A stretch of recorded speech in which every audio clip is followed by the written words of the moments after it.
Shannon Waller here, and welcome to Inside Strategic Coach with Dan Sullivan. Dan, we have been spending a lot of time doing a deep dive into the success strategies of the Scary Times Success Manual, which has been incredibly illuminating and a lot of fun. And today we're on number 9. We're getting there. Only one left after this. So I'm excited by these conversations because I always leave feeling uplifted and energized and excited. And given that this is a pretty weird time that we're in, I think I really appreciate the value of these conversations. Today is forget about what's missing and to focus on what's available.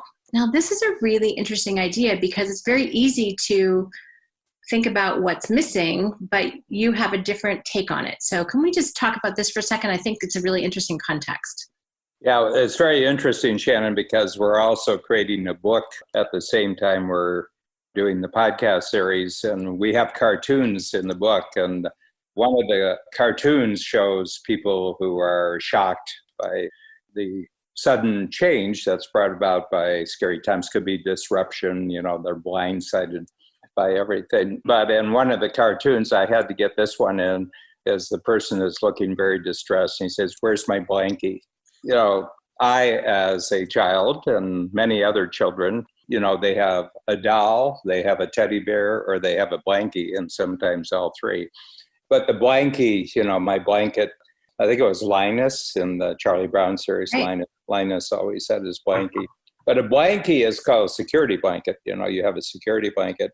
And individuals have, usually unconsciously, they don't really know, but they have a whole number of factors that actually have to be around them, and they have to have everything ready before they can actually make decisions and take actions. And when the crisis happens, oftentimes those things disappear because they're related to having a regular routine, having, a regular work schedule and everything else. And all of a sudden, all the things that are their security blanket have disappeared. And they say, well, I can't make any decisions. I can't take any actions. There's no progress possible. So that's really what we're getting at here. And it requires a gear change, a really fast gear change. Well, the things that I usually depend upon are not here, but what do I have available?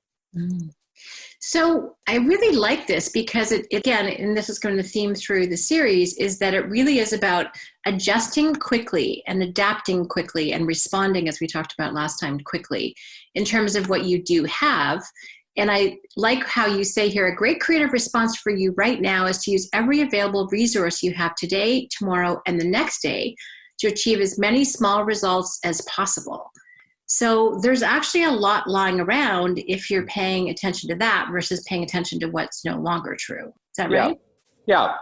I have 5 areas that you can focus on, and I have to say from, my life experience that I've been really quick to be at home in new situations because, what's happening in the present and where I am is really all that's actually available to me. So I go looking, I kind of do a mental inventory and kind of say, okay, well, the usual is missing, but what do we have to work with here? And, I've always enjoyed the series MacGyver because MacGyver, was a person who could get out of the weirdest danger situations by using his ingenuity and improvising.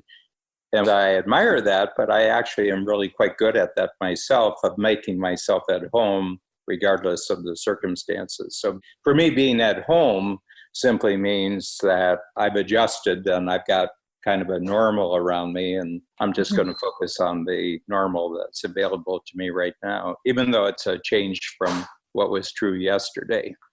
It's interesting because it's a very creative response, right? It's a very creative way of looking at things. Also, there's something, I just want to talk about this mental shift. It's like you have to be willing to get out of your comfort zone and go, okay, we've talked about this a few times. The pieces are going back in the box. Which ones do I want to pull back out again? And just looking at all of the raw capabilities and resources that you have means that you get to configure them in new ways. And you look at that as something, that is exciting and a way to be useful rather than mourning the old, if I think of it like a puzzle, right? The old puzzle, it's like, it's not that picture anymore. You're like, we can make a new picture, is kind of my sense of your perspective on it. Yeah, I would say that that's kind of true. And I think that entrepreneurs seem to have this ability. I know some that, it took them a month to recover from the pandemic crises that we're undergoing. This is the current scary times that you and I are doing the deep dive on right now. And I noticed that some people really got knocked off their feet. They certainly got knocked off their game, that the entrepreneurial game. And I think it's taken them a while to recover. But even that being the case, they will probably recover faster than a lot of the general population. And the truth is the world needs some people who recover really quickly and start creating new directions, new pathways, new areas of growth, new areas of opportunity. And we're going through that now because we're, as a general theme in society, as we're doing this particular podcast, there's the whole thing of now reopening the economy and how's that going to happen. It's a really interesting thing, but in every population, there have to be certain individuals who pivot. They pivot really quickly. And I think this particular strategy, and all the strategies in the Scary Times Success Manual, are pivots in relationship to certain negative emotions or negative inclinations that happen when there's a scary times. And we're just documenting them. I mean, we picked 10 different negative ways that people can respond during scary times. And we have strategies for each one of them. So this one is when everything that you were counting on before is missing. Right. Everything that made you comfortable and confident before is missing. Yeah. So what you really have to figure out is a new sense of capability and confidence with what's available to you. And Dan, I really like your line in terms of our preparation here is little achievements right now become really the new normal. It's really what you focus on. I love that idea of little achievements. The big achievements that you were planning on probably disrupted in some way, shape, or form, but there's a lot of little achievements that are available. I like that. Yeah. Those I can do. Yeah. One of my general themes is regardless where you are, what the circumstances are, what you're facing, be in motion. Okay. So my big thing is being in motion, be working on something. I think that our brain works best when we're focusing. Our brain works best when we have something that we can experience measurable progress with in a very short period of time.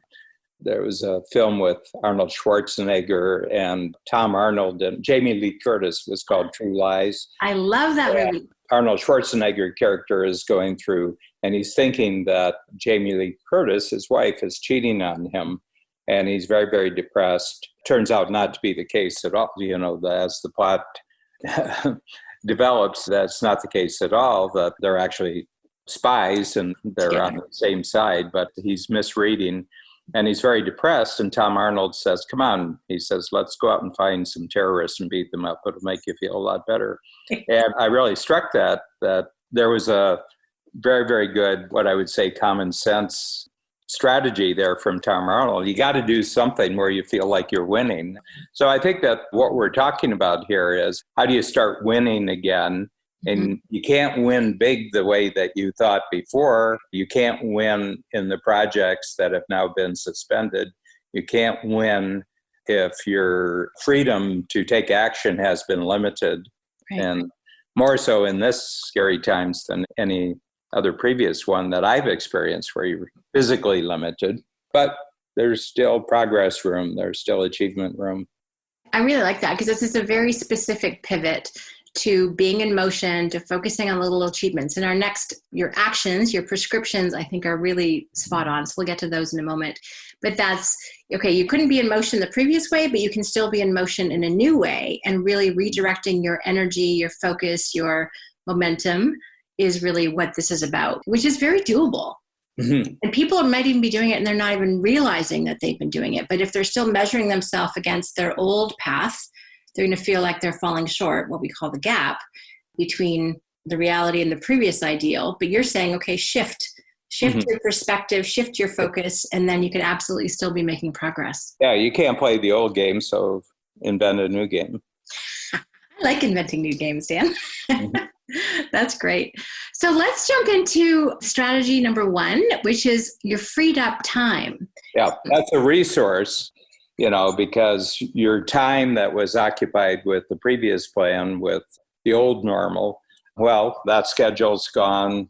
You're not able to actually fulfill the commitments or projects that you were working on. There were events ahead in the schedule and they're not there anymore. So the first thing is you've gotten a big gain back. You got time back. Okay. It's important to recognize that right off the bat. That's the first resource that you want, is that time not spent as planned is time that's returned to you. Mm-hmm. And it's the most valuable resource because everything you're going to now do really requires the time to do it. And you have the time back. And it's important to actually put a number. How many hours did I get back? Right. And right off the bat, if you're limited in travel, you got your travel time back again. If days in the schedule, those things are no longer possible, well, all those days and all those hours involved in doing something else is returned to you. So it's important. I just got 25 hours a week back. Well, during normal times, that's almost an impossible task. You can't get 25 hours back. And I was very conscious of that before we went into scary times, because I had gotten into the habit and then made it a project of not watching television. I'm almost at the 2-year mark where I haven't watched television.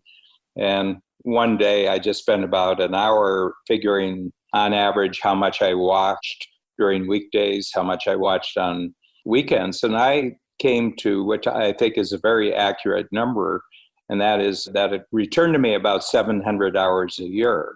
Okay. When you think about, it's an immense amount of time, it's like 14 hours a week that I got back.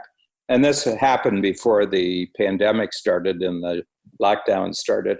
I noticed that I was much more on top of everything after about a year and a half of having my time back from watching television. And I didn't feel I was paying any price for that, because television for me was mainly about news. I would watch, movies, and I would watch Netflix. But I noticed that I have as much a passion for reading as I do for watching other people's depiction of stories. So that wasn't a price I had to pay. And I'm on the internet every day, and I enjoy the news much more on the internet than having TV commentators telling me what I should think about something. I'd rather just know what the something is that I want to think about. And I'll think about it the way that I want to think about it, not the way somebody else wants me to think about it. So I felt freed up from other people's opinions and other people's biases. So it was really good. And that had all happened before this started. So I already had this experience of getting time back. Now I've gotten a lot of time back, and I've gotten so much done. And, you and I have been talking about this, and we talked about it yesterday at our team meeting. But if I had done the amount of work in normal situations, normal circumstances that I did over the last 6 weeks, I would just be exhausted. Right. I'd just be worn out. Mm-hmm. But I don't feel that way at all. Mm-hmm. And the reason is that the new virtual world that we're doing our teamwork in and our project completion takes out a lot of the not being effective times. You move from one meeting to the other, you're only in the meeting for the length of time that it takes to get something done. Teamwork is much faster.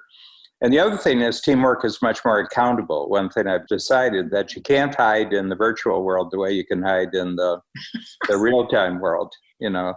When someone's not performing, it shows up a lot faster. If they're not meeting their deadlines, it shows up very, very fast. You got to be ready for when the team gets together, on Zoom in this case. So all that time back, I said, gee, I'm rich with time. So there's a resource. Now, what do I take the wealth of freed up time? What do I devote it to? And that takes us to our second one. There's cleanups. And you, as we were just starting our podcast, you were telling me that last night you just had to clean your work desk, that it was messy and not the way you wanted it to be. But that feels good. Yeah, it feels great. And it was fun because having lived in it for a little while, I'm like, okay, here's what's working. Here's what's not. Here's what I can improve. When I walked in this morning, it was like, oh, this is way better. So it was just that lovely feeling. And it probably took me 10, 15 minutes last night. It wasn't a long project. But also because I've been experiencing it for a while, I knew what I wanted to be different and a couple of enhancements I could make. And I found some things that I was looking for. So yeah, it was really energizing to just get rid of the stuff that wasn't working and improve the stuff that I wanted to. So yeah, it was a great thing to do. And taking the few minutes, and I have to be in the right brain space a little bit, but it was quite refreshing and energizing. And it's actually, a lot of people have started decluttering a lot sooner than I have. Mm-hmm. That gene is not factory installed in me, I've decided. But as of this week, I'm starting to messes that I were able to ignore are now starting to chatter at me. So I think my house is going to end up a lot tidier than it used to be, which will be a really good thing. I'll be, just living in a more pristine environment will be quite enjoyable. Mm-hmm. Mm-hmm. I think our brains are tied to our stuff. And if we got a lot of stuff, our brain is tied down with the stuff and it's not available for new thinking. So I said, it's available anytime because there's always something that's not tidy in our life.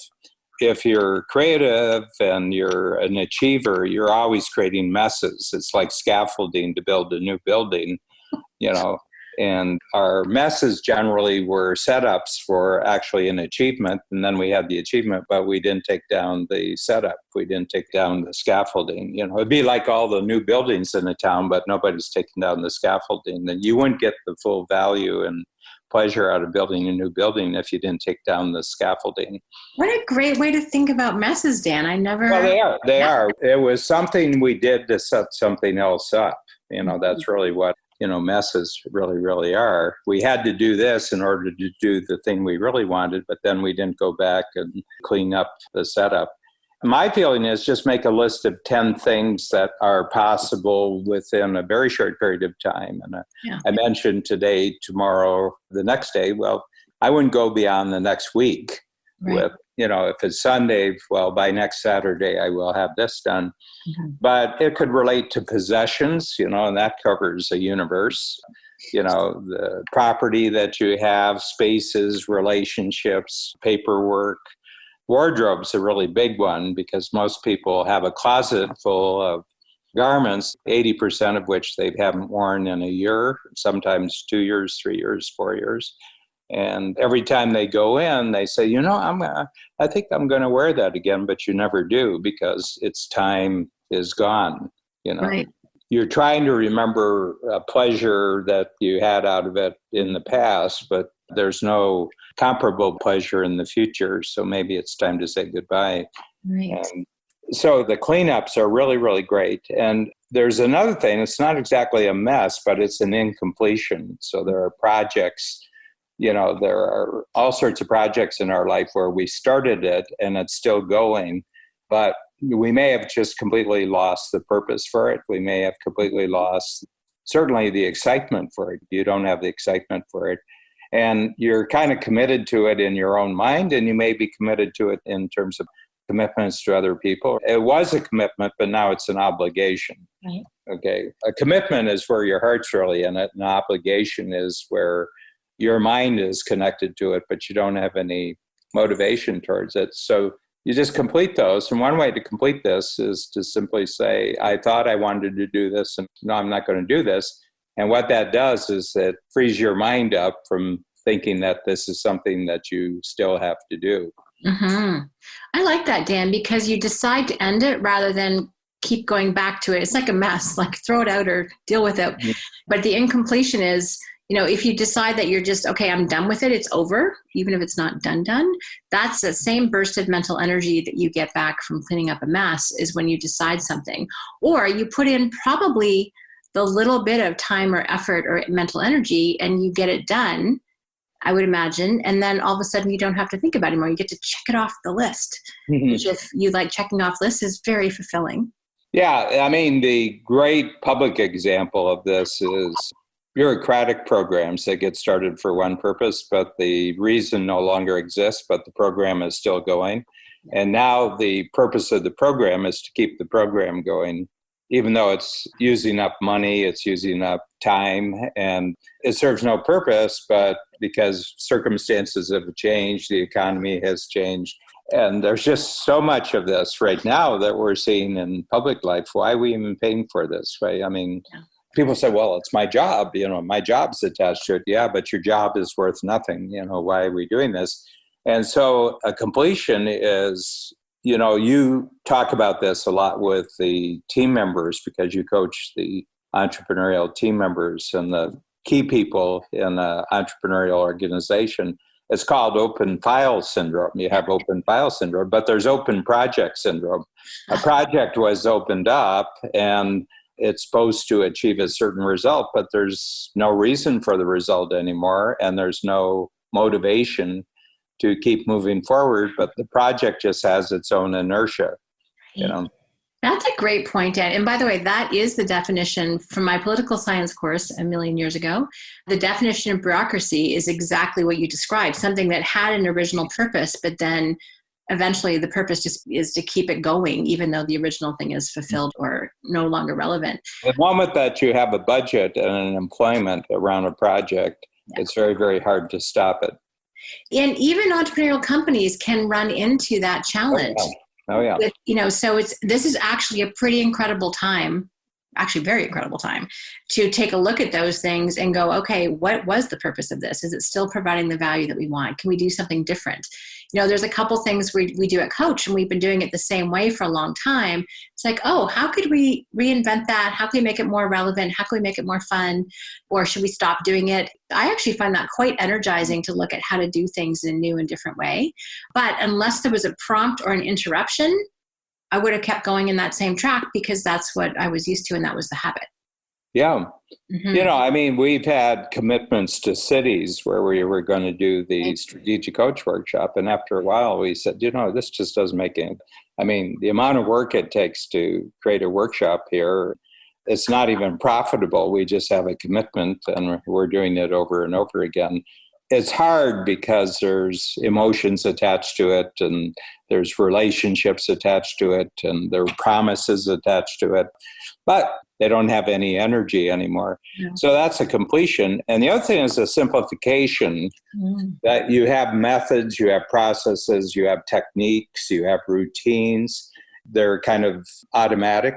You don't have to really think when you're going through the motions because you know all the steps.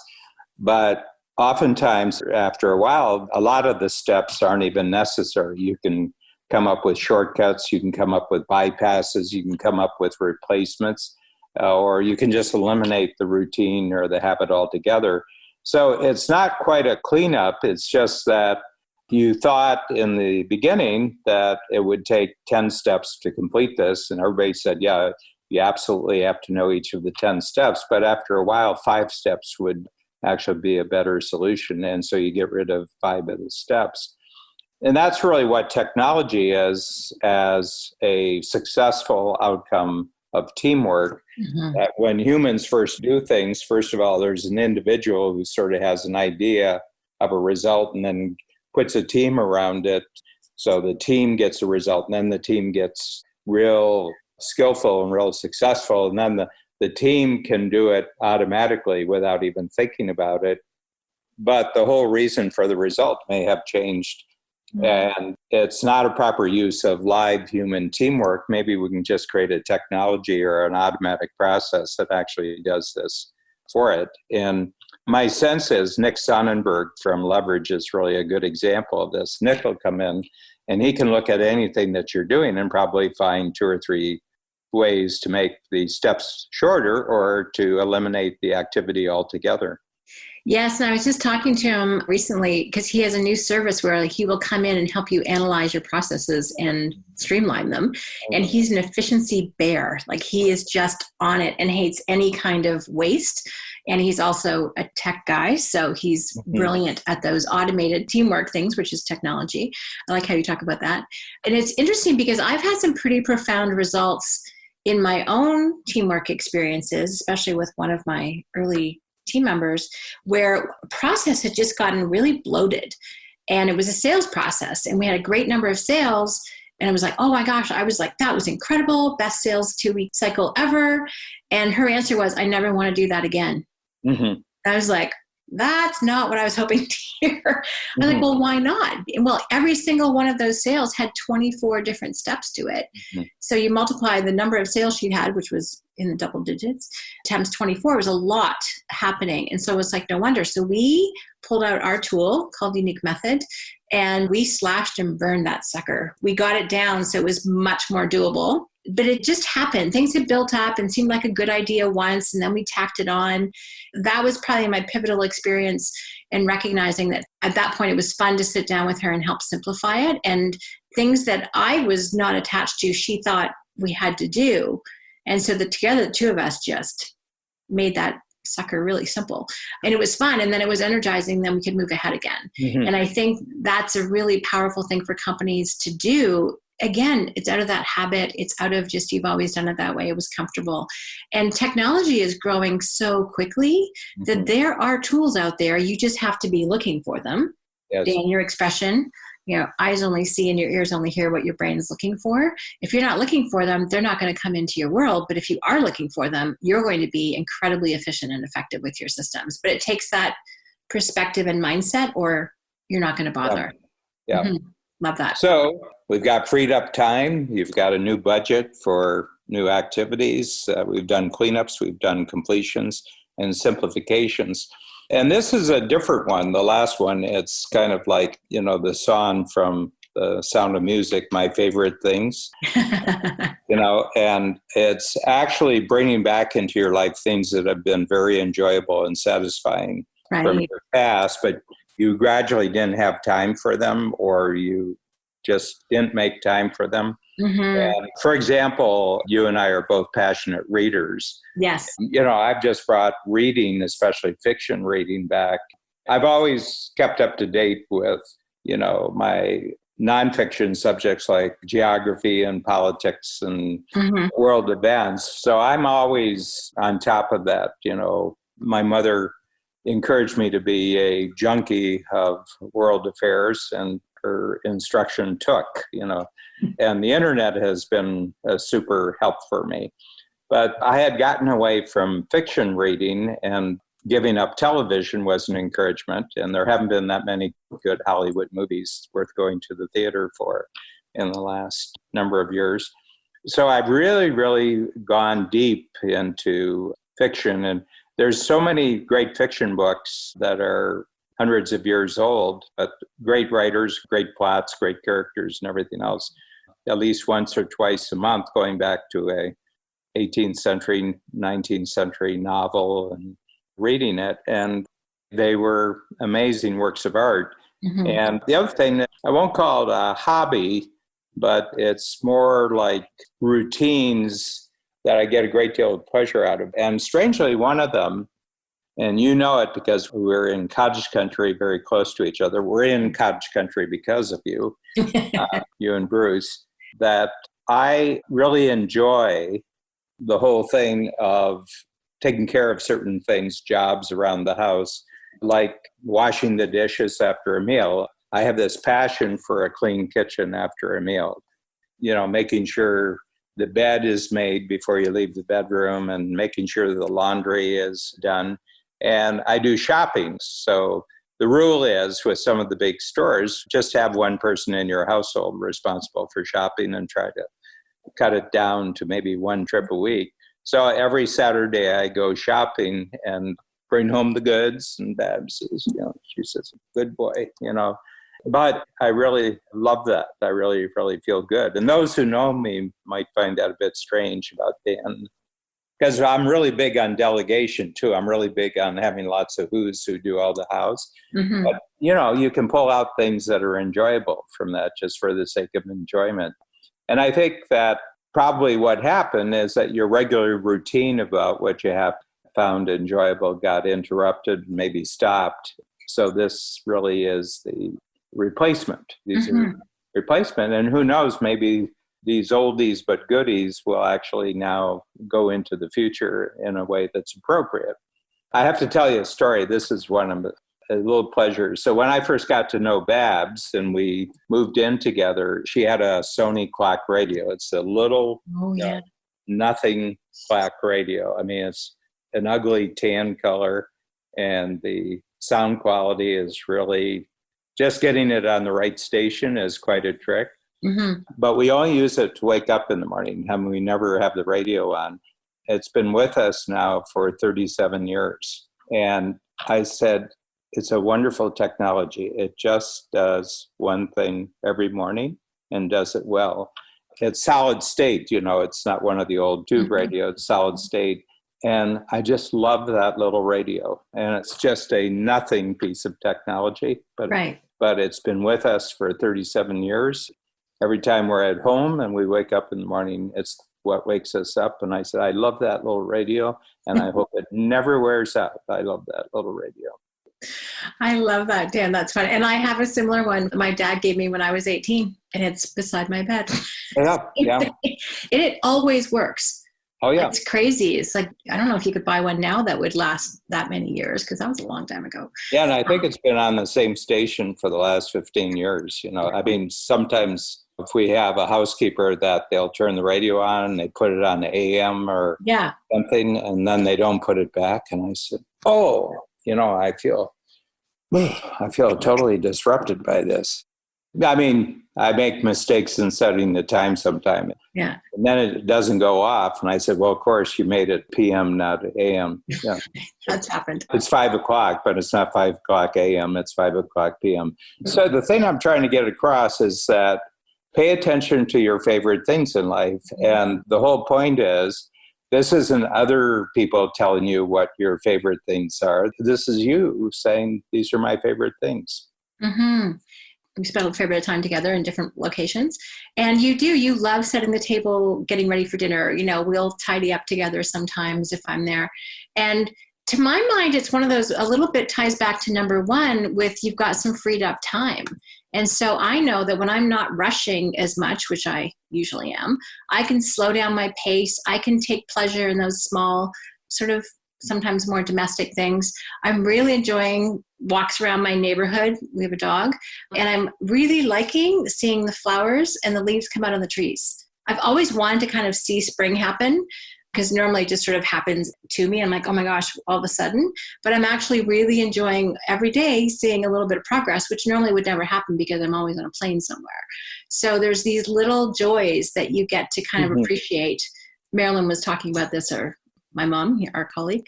She's fascinated by what she's fascinated with and seeing things she hadn't seen before because we were always so busy. So there are a lot of little joys lying around, which I think is really, focusing on what's available is what the theme of today is. And there's a lot of really cool things available if we just stop and pay attention. Yeah, and so we've covered a lot of ground since we decided to go deep on these strategies. But the whole point is just facing that an old normal isn't normal anymore, that it's strictly up to your creativity, it's strictly up to your intentionality to say, well, the world I can create now because something's been taken away from me is going to be better than what it was. So the best part of my life actually lies in the present right now and grows into the future. So that's really the whole scary times thing. What you thought the world used to be isn't coming back, and now we're moving forward. And how can you take that as an opportunity and become creative with it and start to appreciate things in ways that you haven't before? Mm-hmm. And Dan, I think actually counting up your freed up time, time not spent commuting, time not spent traveling for us is a big one. Focusing on those cleanups and completions, even if you just decide, okay, it's done, whatever form it is. Simplifying things that had gotten really complex or complicated, brilliant way to feel good. And then as you talk about really focusing on those satisfying experiences or hobbies or habits that maybe you just weren't paying attention to before is such a great way to focus on what's available and create your new normal in a way that's even better than the old one. Mm-hmm. Just going back to something, let's take this opportunity to make it even better, which is always and be in motion. I love that. It's like, okay, let's come out of this better, stronger. These are some fabulous ways to focus on being able to do that. Thank you, Dan. As always, I leave our conversations energized and confident. I know other people do too, so very much appreciate this. Thank you very much, Shannon.